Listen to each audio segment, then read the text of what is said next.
Hello everyone, I'm welcoming you again in this Python series. In the last video we have seen nearly every data type we have covered till now. Only range data type is left. In the last video we have seen bytes, array like data types. Moving forward to this series, today we are going to talk about slice operator, range data type or function you can say, as well as I have promised you to make a video on typecasting. So today we are going to make it.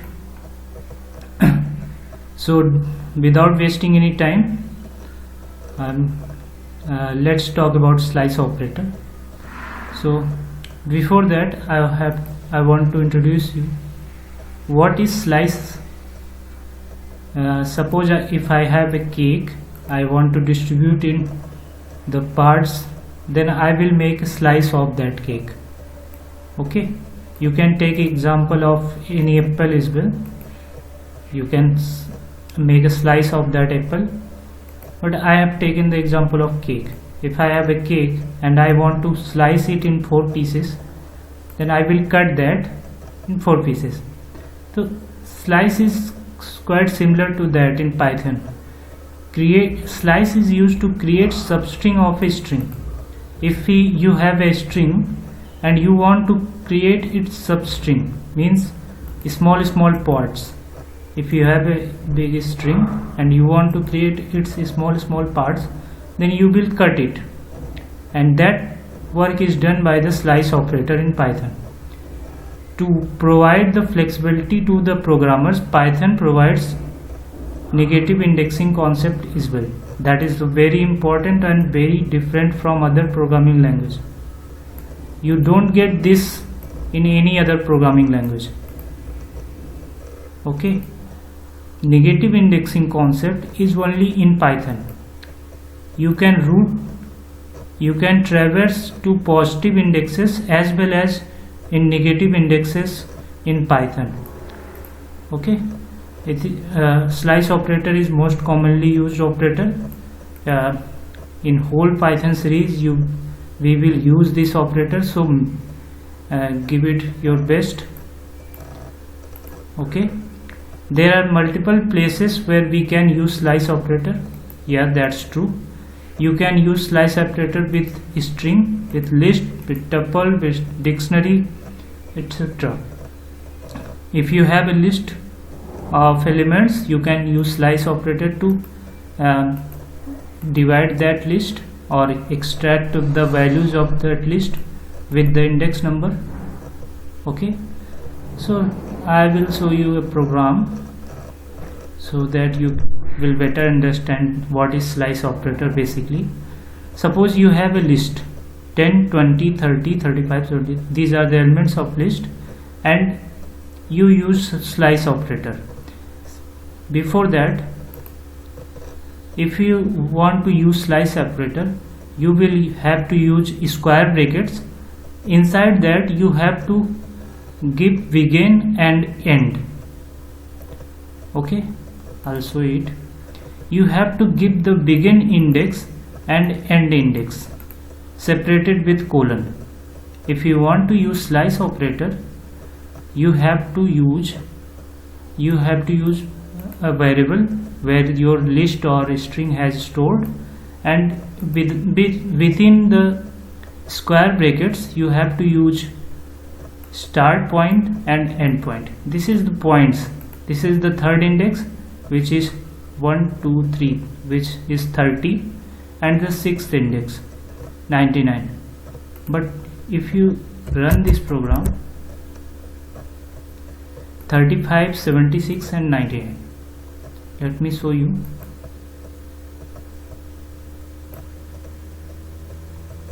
Okay, this is 0th index, this is first, this is second, this is third, this is fourth, this is fifth, and this is sixth. You can see that I have printed from index 3 to index 6. At the 6th index there is 87 is stored, but it only print 30, 35 and 76. Okay,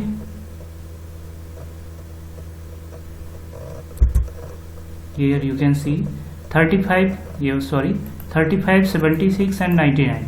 It has stored only these things. Why? There is a reason behind that. अगर आप किसी सब string से या list से उसके part को extract कर रहे हैं और आपने वैल्यूज दिया हुआ है बिगिन और एंड की, तो ये स्लाइस ऑपरेटर एंड को एंड -1 की तरह ट्रीट करता है।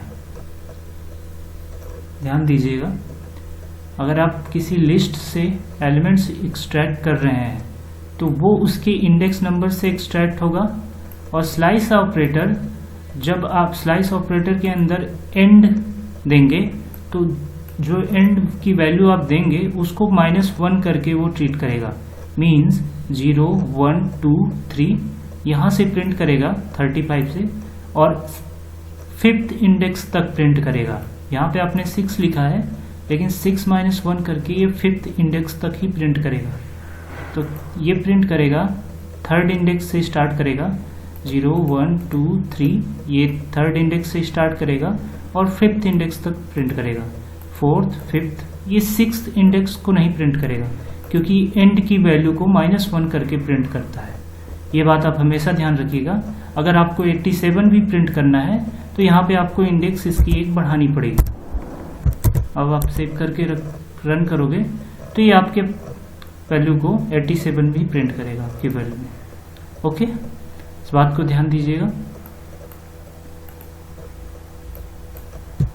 आगे बढ़ते हैं, मैं आपको दूसरा एग्जाम्पल शो करता हूँ।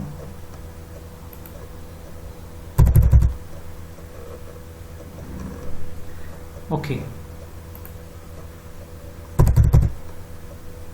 बिफोर दैट मैंने अभी आपको बताया था कि पाइथन निगेटिव इंडेक्सिंग को भी सपोर्ट करता है। अब मैं इसको एक फिगर के थ्रू आपको समझाऊंगा। जैसा कि आप इस फिगर में देख सकते हैं, मैंने एक स्ट्रिंग प्रिंट किया है AVANISH। ओके, अगर मैं पॉजिटिव इंडेक्सिंग की बात करूं, जैसा कि हर एक प्रोग्रामिंग लैंग्वेजेस में होता है, पाइथन में इंडेक्सिंग 0 से स्टार्ट होती है। तो 0 पे A स्टोर है, 1 पे V स्टोर है, 2 पे A स्टोर है, ऐसे 6 पे H स्टोर है। पॉजिटिव इंडेक्सिंग की बात करें, लेकिन पाइथन नेगेटिव इंडेक्सिंग को भी सपोर्ट करता है। और नेगेटिव इंडेक्सिंग 0 से ना स्टार्ट होके, जैसे कि आप मैथमेटिक्स में भी जानते हैं कि -0 जैसे टर्म नहीं होते हैं, तो नेगेटिव इंडेक्सिंग माइनस से स्टार्ट होती है और एंड तक काउंट करती है। तो और वो माइनस आपके पॉजिटिव इंडेक्सिंग के एंड से स्टार्ट होगी। Okay, positive indexing left side से स्टार्ट होती है, नेगेटिव इंडेक्सिंग राइट साइड से लेफ्ट साइड जाती है, और पॉजिटिव इंडेक्सिंग लेफ्ट साइड से राइट साइड की ओर जाती है।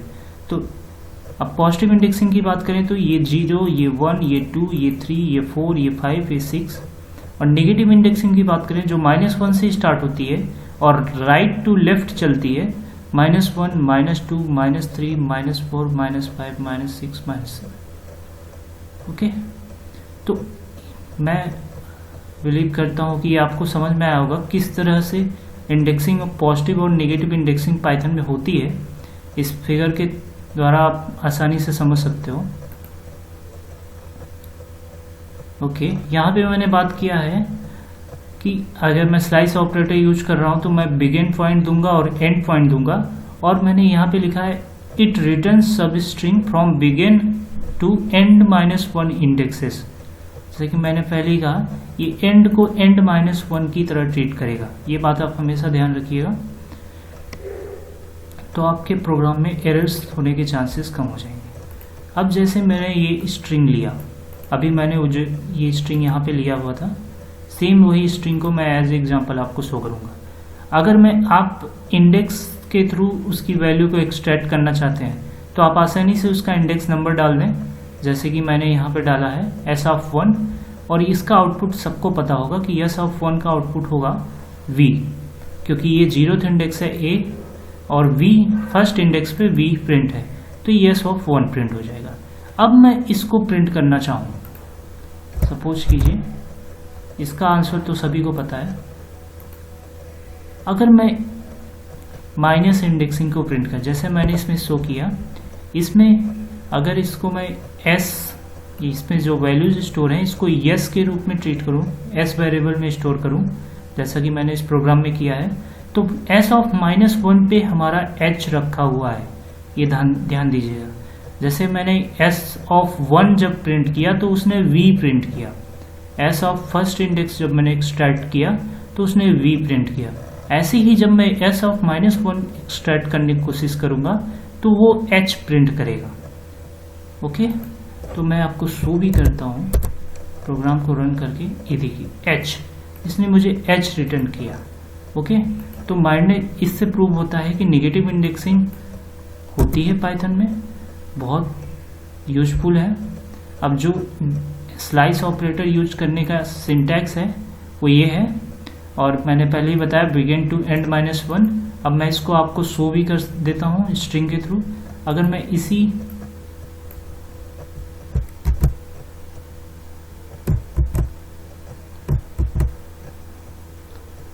इसी एग्जांपल को लेता हूं,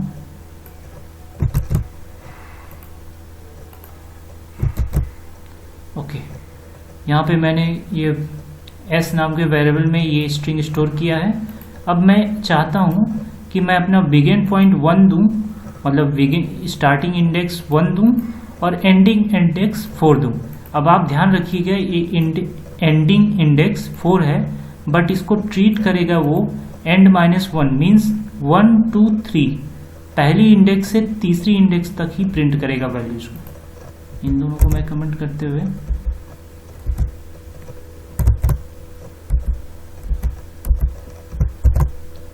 इसको सेव करता हूं।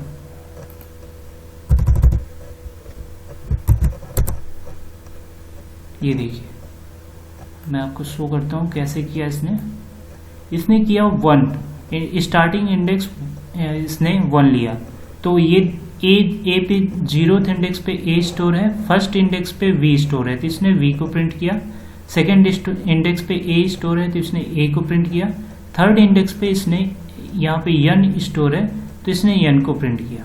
ओके, और मैंने पहले बताया एंड -1 होता है, तो इसके आगे इसने 3 ही इंडेक्स तक प्रिंट किया, वहीं पे इसको छोड़ दिया। आप इसमें भी देख सकते हो 1 to 4 मैंने लिखा था तो इसने 1 को प्रिंट किया जिस पे V लिखा है, 2 को प्रिंट किया A, 3 को प्रिंट किया, बस।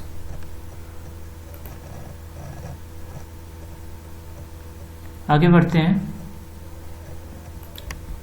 जैसा कि मैंने आपको बताया कि ये नेगेटिव इंडेक्सिंग को भी सपोर्ट करता है, तो आप इसमें नेगेटिव इंडेक्सिंग भी कर सकते हो। अब मैं यहाँ पे -1:-4 करता हूँ। ओके,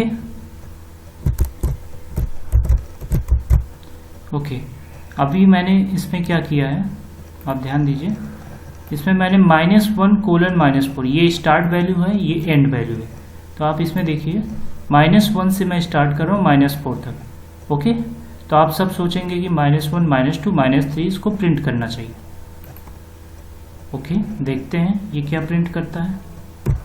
इसको मैं रन करता हूँ तो इसने कुछ भी प्रिंट नहीं किया, इसने इसको ब्लैंक छोड़ दिया। अब मैं इसका रीजन बताना चाहूँगा आपको, ये इसने ऐसा किया क्यों। If I search this type of indexing, suppose कीजिए कुछ भी ले सकते हैं, this of type, it will return nothing because begin value should be lower and end value should be higher। इस पॉइंट को आप बहुत ध्यान से देखिएगा। स्लाइस ऑपरेटर आप यूज कर रहे हैं तो ये बात आपको बिल्कुल पता होना चाहिए, स्पेशली जब आप नेगेटिव इंडेक्सिंग यूज कर रहे हो या पॉजिटिव इंडेक्सिंग के लिए भी। आपकी जो बिगिन वैल्यू होनी चाहिए वो लोअर होनी चाहिए और एंड वैल्यू जो होनी चाहिए वो हायर होनी चाहिए हमेशा। मतलब ये यहाँ पे देखिए, यहाँ पे जब आउटपुट आया था तो यहाँ पे बिगिन वैल्यू लोअर थी, एंड वैल्यू हायर थी। ओके, यहाँ पे भी जब आउटपुट आया था तो बिगिन वैल्यू लोअर थी, एंड वैल्यू हायर थी।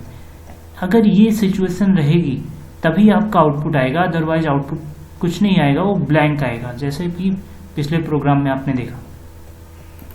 अब मैं इसको करेक्ट करते हुए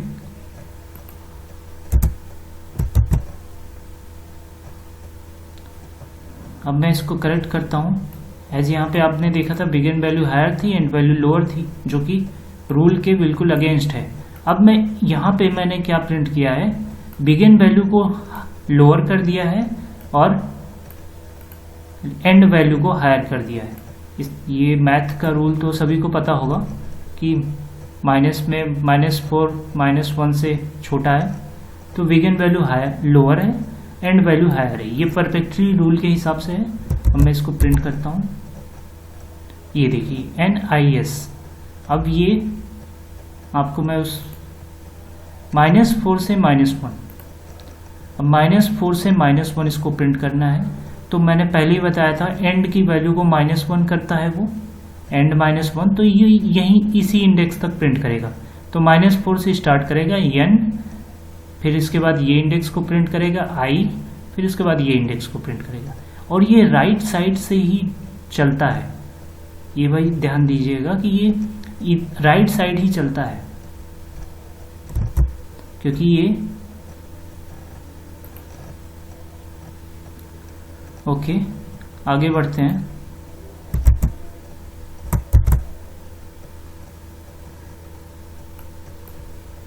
मैं इसको कमेंट करता हूं चीजों को।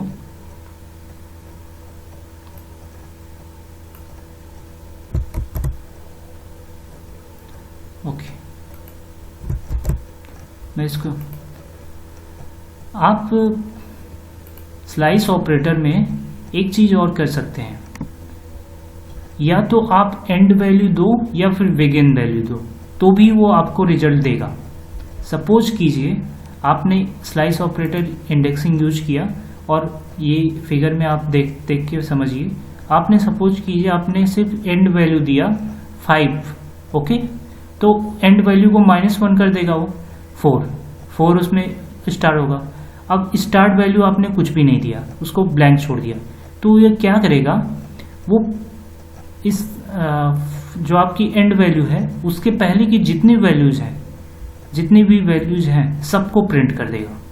अगर आपको कुछ इस तरह का आउटपुट चाहिए कि सिर्फ आप एंड वैल्यू दो और इस सारी उसके पहले की जितनी वैल्यूज हैं सारी की सारी स्टोर हो जाएं आपके ऑटोमेटिकली, तो आप सिर्फ एंड वैल्यू दे दो, लाइक 5 दे दो, तो आपके 5 -1 4 से लेके 0 तक की सारी वैल्यूज को, 4 इंडेक्स से लेके 0 इंडेक्स तक की सारी वैल्यू को स्टोर कर देगा।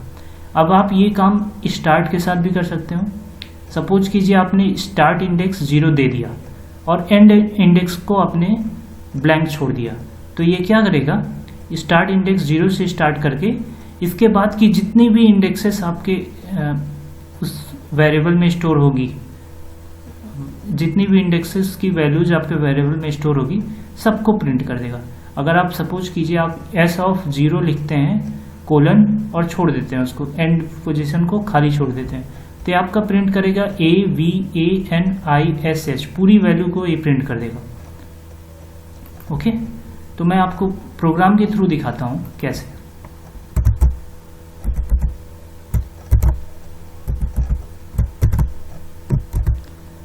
देखिए मैंने यहाँ पे ये स्ट्रिंग लिया हुआ है और मैं स्टार्ट वैल्यू दे रहा हूँ और एंड वैल्यू को लेफ्ट छोड़ रहा हूँ। आप यहाँ पे ध्यान दीजिए, मैंने स्टार्ट वैल्यू 1 दिया है, मतलब बिगिन करता हूँ 1 से, फर्स्ट इंडेक्स से, और बाकी को छोड़ दिया है।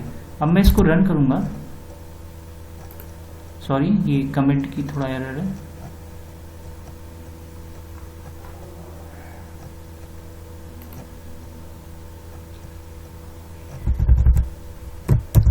इसको फिर से रन करके सेव करता हूँ। ये देखिए, जैसा कि मैंने बताया इसने 1 से स्टार्ट किया है, तो पहली इंडेक्स से स्टार्ट करेगा V से, और ये लास्ट तक की पूरी इंडेक्स प्रिंट कर दे रहा है। तो इस तरह का आउटपुट अगर चाहिए आपको, और ये बहुत ज़्यादा यूज होता है, ये ऑपरेटर बहुत ज़्यादा यूज होता है प्रोग्राम्स में, तो ये इसको आप ध्यान रखिएगा सारे कॉन्सेप्ट्स को। ऐसे ही मैं -1 से स्टार्ट कर रहा हूँ अगर, और मैं चाहूँ कि पूरी एंड वैल्यूज दे, सिर्फ इसने H प्रिंट किया। ऐसा क्यों हुआ मैं अभी आपको शो करता हूँ। जैसे कि यहाँ पे -1 पे h है, इसके बाद तो कोई वैल्यू है ही नहीं। ओके, तो ये इसने सिर्फ h प्रिंट कर दिया क्योंकि इसके बाद की वैल्यूज एंड हो चुकी थी, ये लास्ट पोजीशन वैसे भी थी, तो इसने सिर्फ h को प्रिंट किया इस वजह से।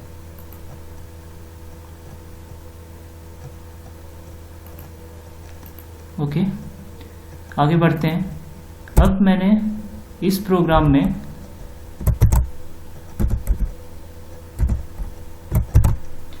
इस लाइन में आप देखिए मैंने सिर्फ एंड वैल्यू दिया है। ओके, यहाँ पे मैंने सिर्फ एंड वैल्यू दिया है। अब देखिए एंड पोजीशन दिया, जैसे मैंने आपको पहले भी समझाया था, अगर मैं एंड पोजीशन 4 दे रहा हूँ तो इसके पहले की सारी वैल्यूज, सिर्फ एंड पोजीशन दे रहा हूँ, बिगिन पोजीशन नहीं दे रहा हूँ, तो इसके पहले की सारी वैल्यूज प्रिंट हो जाएगी। तो मैं आपको रन करके दिखता हूँ। ये देखिए AVAN, ये 0 1 2 3 ये तीनों इंडेक्स प्रिंट हो गई। तो ये भी बहुत यूजफुल होगा आपको।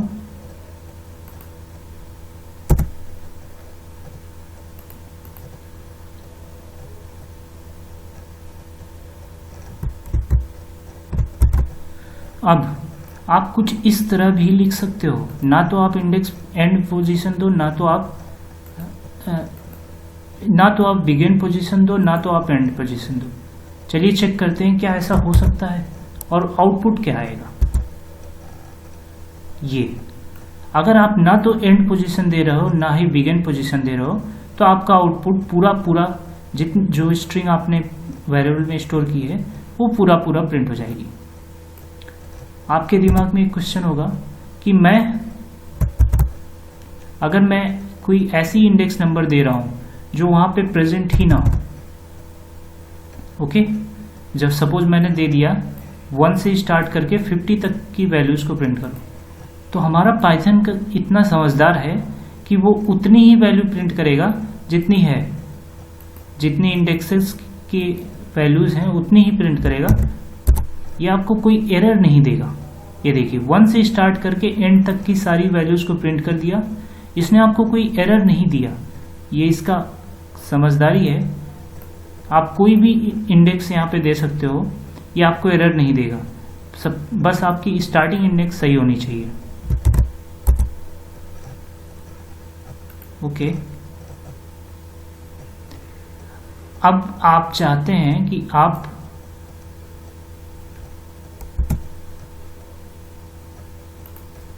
इसको मैं कमेंट आउट करता हूं।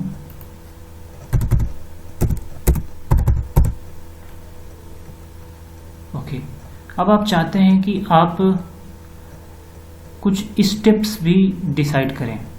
मीन्स आपके पास कोई बहुत बड़ी स्ट्रिंग है या फिर बहुत बड़े लिस्ट है जिसमें 0 से 100 तक की वैल्यूज स्टोर हैं, या आपके पास ये स्ट्रिंग है अवनीश नाम की, तो इसमें आप चाहते हैं कि हम स्टेप्स का यूज करें। जैसे आपने लूप में देखा होगा कभी, तो हम एक स्टेप 2 स्टेप छोड़ के वैल्यूज को प्रिंट करना चाहते हैं, तो हम उसमें स्टेप में वो चीज़ दे देते हैं। तो मैंने क्या किया है, यहाँ पे मैं 0 इंडेक्स से लास्ट इंडेक्स जो कि 7th है, 0 1 2 3 4 5 6 इंडेक्स है, बट ये मैंने 7 इसलिए दिया है जिससे 7 - 1 करके 6 इंडेक्स जो कि मेरी लास्ट इंडेक्स है वहां तक उसको प्रिंट करे। और मैंने स्टेप 2 दिया है। अब इसका क्या मतलब है, इसका मैं आउटपुट देता हूं तो आप समझेंगे इसका मतलब।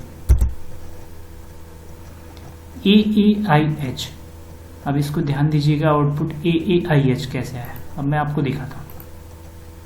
ये पहले A को प्रिंट करेगा, फिर एक स्टेप ये छोड़ देगा। ओके, फिर ये फिर से A प्रिंट किया, फिर इसने एक स्टेप छोड़ दिया, फिर इसने I को प्रिंट किया, फिर इसने एक स्टेप छोड़ के H को स्टेप प्रिंट किया। ओके, यहाँ पे यही चीज हो रही है।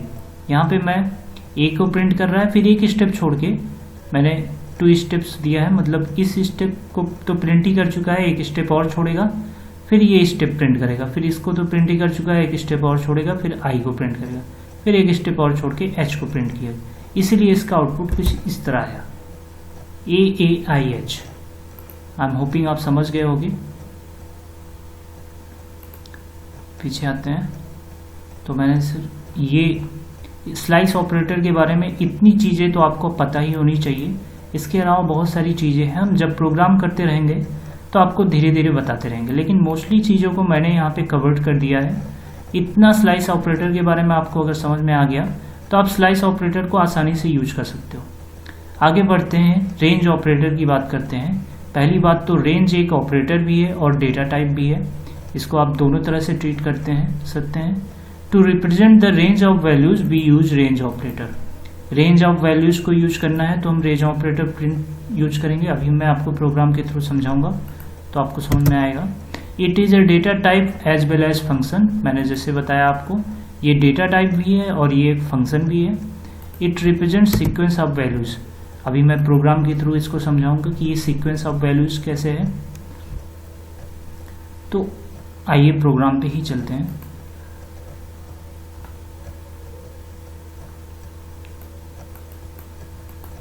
मैं यहाँ पे चीज़ों को कमेंट करता हूँ। ओके, सपोज कीजिए कि मैंने एक वेरिएबल बनाया और इसमें रेंज 10 लिखा है। ओके,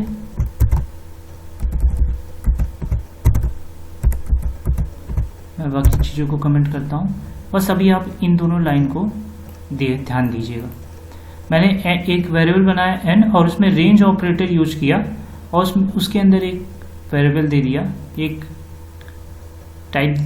नंबर दे दिया 10। तो ये क्या करेगा, इसका काम क्या होगा? इसका काम है, अभी आपको दिखाता हूँ। सॉरी, ये यस प्रिंट हो गया। यहाँ पे रन करता हूँ तो ये बता रहा है कि आप जो प्रिंट करोगे उसमें 0 से 10, इसमें भी आप ध्यान दीजिएगा जो आपकी एंड वैल्यू है वो एंड -1 की तरह ट्रीट होती है। अभी तो ये 0 से 10 के बीच की रेंज दिखा रहा है, इसका मतलब है कि 0 यहाँ पे स्टार्ट वैल्यू है, ये स्टार्ट करेगा 0 से, और 10 -1 मीन्स 9 तक ये वैल्यूज को प्रिंट करेगा। ओके, यहाँ पे भी जैसे स्लाइस ऑपरेटर में था एंड -1 होता है, यहाँ पे भी एंड -1 होता है। अब आप देखिएगा,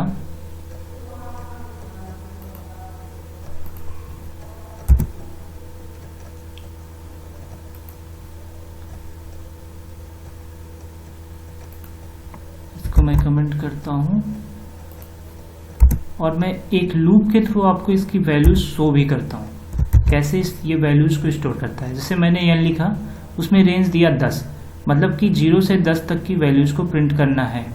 ओके, तो 0 की 10 से 10 तक की वैल्यूज, सॉरी 9 तक, ये देखिए इस रेंज में ये स्टार्ट वैल्यू 0 है, एंड वैल्यू 10 है, और जब ये प्रिंट होगा तो कुछ इस तरह इंटरनली ये प्रिंट होता है 0 1 2 3 4 5 6 7 8 9। मैंने पहले ही कहा था एंड -1 की तरह इसको एंड को ट्रीट करता है, तो ये 9 तक की ही वैल्यूज को स्टोर करेगा।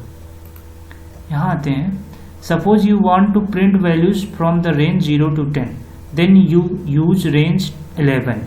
ओके, ये आपकी एंड वैल्यू है और आपको एंड अगर 0 से 10 तक प्रिंट करना है तो एंड वैल्यू को 10 से 1 बढ़ा के रखना पड़ेगा, मीन्स 11। ओके, क्योंकि ये 0 to एंड -1 के कॉन्सेप्ट को शो करता है। अब आपको रेंज को शो करने के लिए 3 टाइप के मेथड हैं। आप रेंज के अंदर स्टॉप वैल्यूज दे सकते हैं, जो कि मैं यहाँ कर रहा था। मैं यहाँ पे रेंज के अंदर स्टॉप वैल्यूज दे रहा था। ओके, अब क्या करेंगे, रेंज के अंदर स्टॉप को तो आप समझ गए। अब मैं दूसरे टाइप का बताता हूँ। रेंज के अंदर आप स्टार्ट पॉइंट भी दे सकते हैं और स्टॉप पॉइंट भी, कुछ इस तरह। ये बहुत यूज होता है आपके प्रोग्राम्स में, आपको बहुत काम आने वाला है ये रेंज ऑपरेटर, इसको ध्यान से समझिएगा। मैंने यहाँ पे एक वेरिएबल बनाया और रेंज ऑपरेटर यूज किया। स्टार्ट वैल्यू मैंने 20 दिया, एंड वैल्यू मैंने 89 दिया।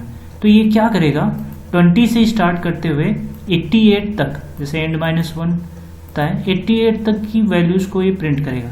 अब मैं इसको इस फॉर लूप के अंदर यहाँ पे इसको मैं थोड़ा सा समझाना चाहूँगा आपको। हालांकि अभी आगे ये कॉन्सेप्ट हम बहुत डिटेल में ही आपको समझाएंगे। यहाँ पे मैंने n लिया है, अभी n में 0 से 89 तक की वैल्यूज स्टोर है। तो फॉर लूप का मतलब होता है सीक्वेंस ऑफ नंबर। तो ये पहले 20 को i में भेजेगा, फिर 21 को i में भेजेगा, 22 को i में भेजेगा, 23 को i में भेजेगा।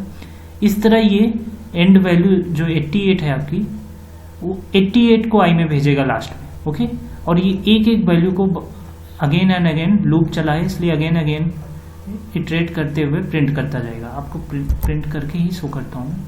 ये देखिए, इसने 20 से स्टार्ट किया, जैसे मैंने पहले बताया 20 से स्टार्ट किया, 20, 21, 22, 23, 24 और ये बढ़ते बढ़ते 88 तक की वैल्यू इसको प्रिंट करेगा। इससे आप समझ सकते हो, अगर आप रेंज ऑपरेटर के अंदर ये इस तरह वैल्यूज दोगे तो ये स्टार्ट वैल्यू होगी और ये एंड -1 वैल्यूज इस तरह प्रिंट होती है। अब तीसरा ऑप्शन है कि आप स्टार्ट वैल्यू दो, स्टॉप वैल्यू दो और इंक्रीमेंट वैल्यू भी दे सकते हो।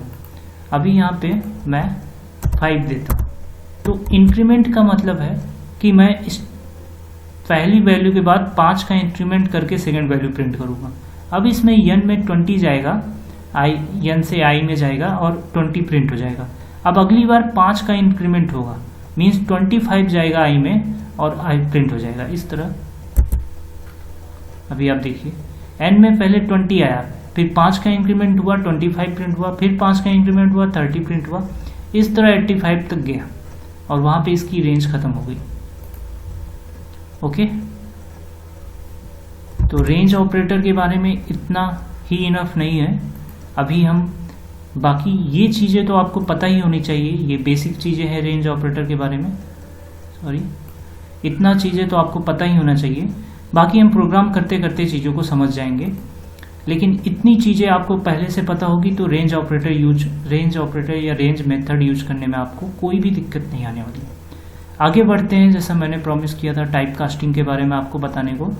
तो टाइप कास्टिंग के बारे में मैं यहाँ पे बताता हूँ। टाइप कास्टिंग का डिफिनीशन आप सभी जानते हैं कि we want to convert one data type to another data type, we use type casting. So possibilities के बारे में मैं बात करूँगा यहाँ पे, और मैं यहाँ पे प्रोग्राम नहीं लिखूँगा, आपको मैं बता दूंगा। आप अपने इंटरप्रेटर के सेल पे प्रोग्राम लिख के सारी चीज़ों को चेक करिएगा ज़रूर से ज़रूर। इंटीजर के बारे में बात करता हूँ। अगर आप इंट मेथड यूज करके फ्लोट वैल्यू को ऐसे आप लिखिएगा अपने प्रोग्राम में, मैं एक करके दिखा दूंगा, बाकी आप कर लीजिएगा।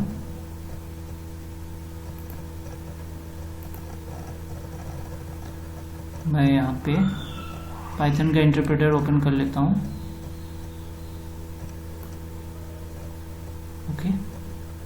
ओके, जैसा कि मैंने यहाँ पे इंट मेथड यूज किया है, उसके अंदर मैं फ्लोट वैल्यू डालूंगा तो टाइप कास्ट होगा इस फ्लोट वैल्यू का। मैं इंटीजर में टाइप कास्ट कर रहा हूँ। इस लाइन का मतलब है कि कोई भी फ्लोट वैल्यू का मैं इंटीजर में टाइप कास्ट करने की कोशिश करूंगा, फ्लोट वैल्यू को इंटीजर में कन्वर्ट करने की कोशिश करूंगा तो आसानी से इंट वैल्यू के रूप में मुझे रिजल्ट देगा। सॉरी,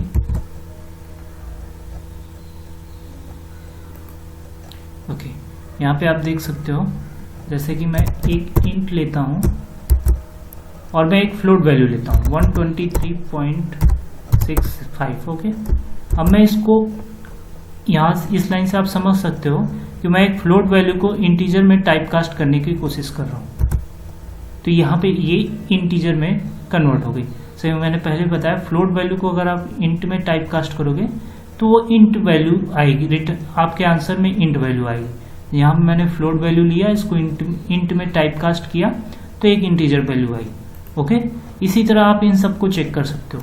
अगर आप कॉम्प्लेक्स वैल्यू को टाइप कास्ट करके इंटीजर में कन्वर्ट करना चाहते हो तो आपको टाइप एरर मिलेगा। इसका मतलब है कि आप कॉम्प्लेक्स वैल्यू को इंटीजर टाइप में कन्वर्ट नहीं कर सकते हो।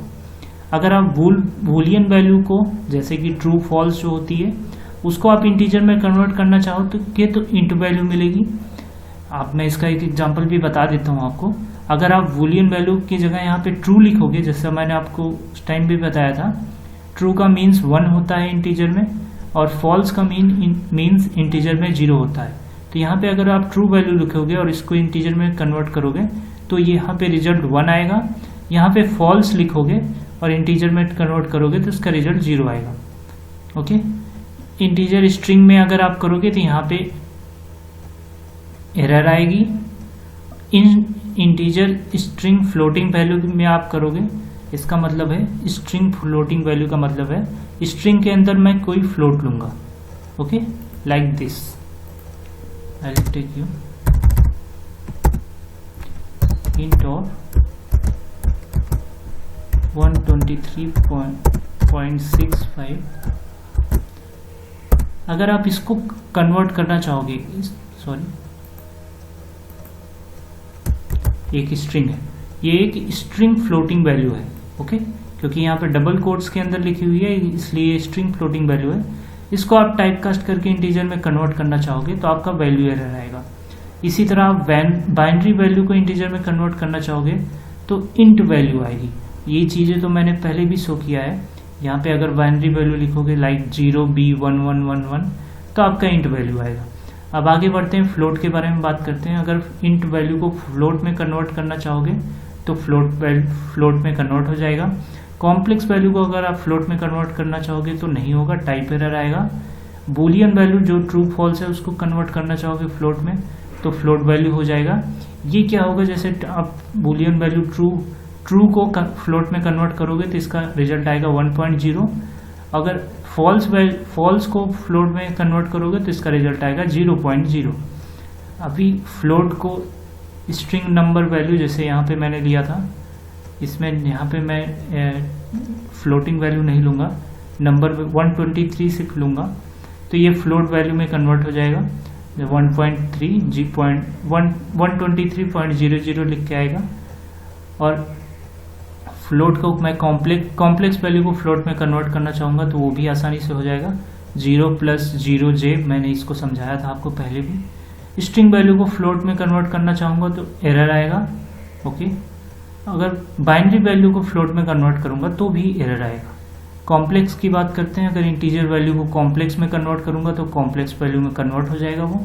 फ्लोटिंग वैल्यू को कॉम्प्लेक्स में करूँगा तो वो भी कॉम्प्लेक्स वैल्यू में कन्वर्ट हो जाएगा। लाइक 10.0 + 20.5j इस तरह की वैल्यूज कुछ आएंगी। बूलियन वैल्यू को मैं कॉम्प्लेक्स में कन्वर्ट करूँगा तो वो भी कॉम्प्लेक्स में कन्वर्ट हो जाएगी। स्ट्रिंग नंबर वैल्यू को मैं कॉम्प्लेक्स में कन्वर्ट करूँगा तो वो भी कन्वर्ट हो जाएगी कॉम्प्लेक्स वैल्यू में। अगर स्ट्रिंग फ्लोटिंग वैल्यू को मैं कॉम्प्लेक्स वैल्यू में कन्वर्ट करना चाहूँगा तो वो भी कॉम्प्लेक्स वैल्यू में कन्वर्ट हो जाएगा। स्ट्रिंग को अगर मैं किसी कॉम्प्लेक्स वैल्यू में कन्वर्ट करना चाहूँगा तो वैल्यू एरर आएगा। और बाइनरी को अगर मैं कॉम्प्लेक्स वैल्यू में इन्वर्ट करूँगा तो वैल्यू एरर अगेन आएगा। अब अगले डेटा टाइप की बात करते हैं जो टाइप कास्टिंग के, बूलियन। अगर मैं बूलियन वैल्यू को इंटीजर वैल्यू को बूलियन में कन्वर्ट करना चाहूँगा तो बूलियन वैल्यू आ जाएगी। लाइक 0 को अगर मैं यहाँ पे 0 लिख के बूल में कन्वर्ट करना चाहूँ तो फॉल्स आएगा। 1 लिख के बूल में कन्वर्ट करना चाहूँगा तो ट्रू आएगा। ओके, क्योंकि 0 stands for false, 1 stands for true. Floating value जैसे 1.0 को लिख के मैं बूल में कन्वर्ट करूँगा तो ये ट्रू आएगा, और 0.0 को लिख के मैं बूल में कन्वर्ट करूँगा तो ये फॉल्स आएगा। और स्ट्रिंग के लिए मैं कोई भी स्ट्रिंग अगर लिख के बूल में कन्वर्ट करूँगा तो वो ट्रू आएगी, और यहाँ पे मैं अगर एम्प्टी स्ट्रिंग लिख के बूल में कन्वर्ट करने की कोशिश करूँगा तो फॉल्स आएगा। तो इस लेक्चर में हमने स्लाइस ऑपरेटर के बारे में देखा, रेंज ऑपरेटर के बारे में देखा, टाइप कास्टिंग के बारे में देखा। स्लाइस ऑपरेटर बहुत इंपॉर्टेंट है, आसानी से आप इंडेक्सेस डाल के उसके वैल्यूज़ को एक्सट्रैक्ट कर सकते हो, बहुत यूजफुल है। नेगेटिव इंडेक्सिंग पाइथन सपोर्ट करता है, जो कि बहुत स्पेशल फीचर है पाइथन का। फिर रेंज ऑपरेटर की बात की मैंने, काफ़ी हद तक स्लाइस ऑपरेटर के जैसा है, बट ये इंडेक्सिंग पे काम नहीं करता है। आप यहाँ पे स्टार्ट, स्टेप और स्टॉप रेंजेस दे सकते हैं और उसके हिसाब से आप वैल्यूज़ को प्रिंट कर सकते हैं। ये और स्लाइस ऑपरेटर और रेंज ऑपरेटर आपको मिलियन टाइम्स यूज होने वाला है पाइथन में, इतना समझ सकते हो। टाइप कास्टिंग के बारे में बात किया हमने, यहाँ पे दिखाया कि कौन कौन सी वैल्यू को आप टाइप कास्ट कर सकते हो, किस किस फॉर्म में। इंटीजर को मैंने शो किया कि इंटीजर वैल्यूज़ को किस तरह टाइप कास्ट कर सकते हो, फ्लोट को फ्लोट में, कॉम्प्लेक्स में, बूल में किस तरह कर सकते हो। तो आई होप ये वीडियो आपको समझ में आया होगा। आगे के वीडियोज़ में मैं और चीज़ों को आपको समझाऊंगा। तो इस वीडियो में हम इतना ही रखते हैं। Thank you so much for your support. Bye bye.